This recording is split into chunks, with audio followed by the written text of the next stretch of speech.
আমরা সেই প্রজন্ম যারা হাসিনার গুলির সামনে দাঁড়াতে আমরা ভয় পাই নাই।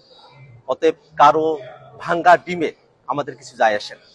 বরং এই ঘটনার মধ্য দিয়ে আবারও প্রমাণিত হয়েছে যে আওয়ামী লীগ একটি সন্ত্রাসী সংগঠন।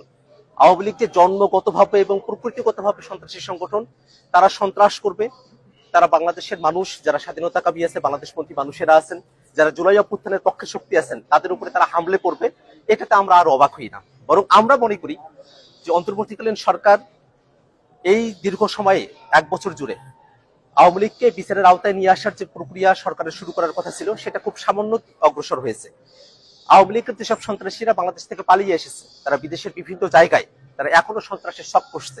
আমরা অন্তর্বর্তীকালীন সরকারের কাছে আহ্বান রাখবো, যারা দেশে এবং দেশের বাইরে আওয়ামী লীগ এবং তাদের দোসররা সন্ত্রাসের শখ করছে, তাদেরকে অতি দ্রুত বাংলাদেশে ফিরিয়ে নিয়ে গিয়ে তাদেরকে বিচারের আওতায় নিয়ে আসা হবে। এবং আমরা একটা কথা বারবার স্পষ্ট করে বলি, আজকে আমরা যখন নিউ ইয়র্কে এয়ারপোর্টে আমরা নেমেছি, আমরা দেখেছি আওয়ামী লীগের সন্ত্রাসীরা তারা যখন হুঙ্কার দিয়ে আসছিল, তারা যখন নানা অশ্রাব্য গালিগালাজ করছিল।